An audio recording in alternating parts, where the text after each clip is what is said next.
All right, we're about to do a deep dive, a forensic investigation into maybe the biggest mystery there is, the nature of you. What is consciousness? Who or what is the self? I mean, really think about it for a second. Right now, there's a voice in your head, maybe my voice, maybe your own, reading these words. But there's also you listening to that voice. Who is that listener? What even is that? That's the rabbit hole we're going down in this explainer. So let's start with the most obvious, kind of common sense answer. The you that's listening is a storyteller, a central narrator sitting in your skull, taking in all the data and weaving it into the nonstop story of your life. Well, the neuroscientist Michael Gazzaniga actually gave the storyteller a name, the interpreter. He came up with this theory that a specific part of our brain, probably in the left hemisphere, has one main job: to make sense of everything.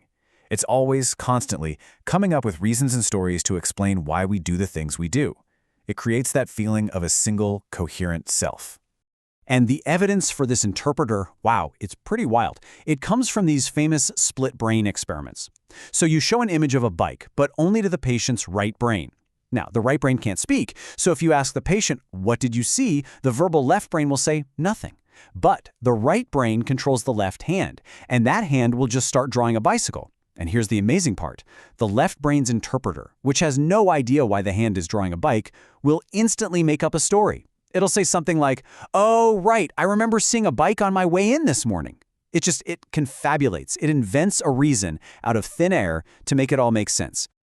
The philosopher Daniel Dennett kind of takes this idea and brings it into the computer age. He suggests that this narrator isn't some built-in feature. Nope. It's more like a piece of software, a virtual machine that's running on the brain's much older, messier hardware.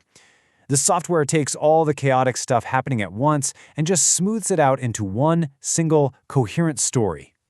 But what if that whole model, the single storyteller, the CEO in the skull, is just fundamentally wrong?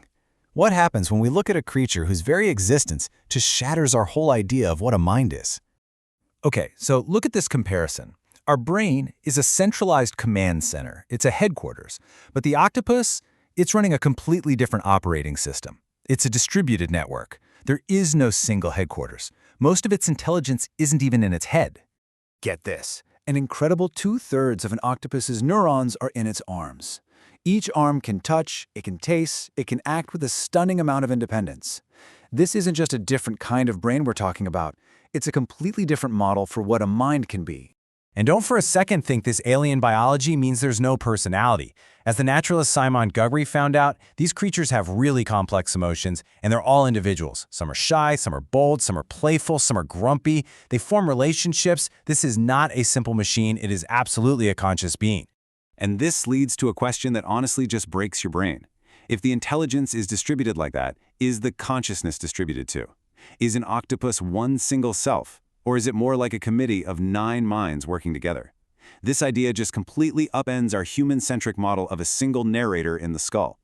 So, how do we square this circle? How do we reconcile these two totally opposite views, the single storyteller versus the distributed mind? To do that, we have to dig way deeper. We need a more fundamental idea of what consciousness actually is. Okay, so neuroscientist Anil Seth has this really radical, really fascinating idea he calls the beast machine. He argues that consciousness has very little to do with being smart or using language, and it has everything to do with just being a living organism. That basic, raw experience of self comes from the brain's #1 job, keeping the body alive. It is the feeling of being a living thing. Philosopher Alva Noe says it even more bluntly. You cannot separate the mind from life. They are the same problem. The second an organism has needs, has a point of view, has to find food and avoid danger, you have the beginnings of a mind. We've been looking for consciousness in the wrong place, you know? We've been focusing just on the brain instead of the entire living, breathing creature. And this experiment is it's incredible. Scientists literally rewired a ferret's eyes so the signal went to its hearing cortex. So the part of the brain that's supposed to process sound is now getting light. So what happens? Does the ferret hear the world? No, the ferret learns to see.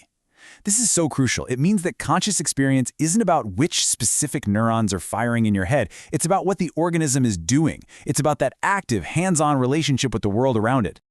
And that right there is the big takeaway. Consciousness isn't a movie playing inside our skulls. It's an action. It's something we do. It's an embodied, active process of engaging with our world, all of it driven by that fundamental biological need to just stay alive. So how do we put these two models of the self back together? You've got the high-level storyteller and the deep, fundamental beast machine. Well, the key might be to stop seeing them as competing theories and start seeing them as different layers of who we are. So this linguistic consciousness, our inner narrator, that's probably a pretty recent invention. It's like a software update we got for navigating a complex social world. But the biological consciousness, that beast machine, that's ancient. That's the fundamental property of life itself. It's something we share with any creature that has to regulate its own body to survive. In fact, some theories suggest our inner narrator is surprisingly new. There's this wild but fascinating idea from Julian Jaynes, who argued that ancient humans didn't even have an internal monologue. Instead, they experienced their own thoughts as auditory hallucinations, as the voices of gods. He says it was only when this bicameral mind broke down a few thousand years ago that we had to invent this new thing, the narrating interior self. So our storyteller might actually be the new kid on the block, evolutionarily speaking. So, where does all this leave us? Well, it leads to this kind of profound unraveling of how we see ourselves and our place in the world. For centuries, we've linked consciousness with being smart, with high-level intelligence, with language, basically with being human. But this new perspective just shatters that connection. It suggests that consciousness is fundamentally about life, not about intelligence. We are conscious not because we are so clever, but because we are living, breathing beast machines. And that leaves us with a final, massive, and kind of startling question. If an octopus with its distributed alien mind is conscious, what else is?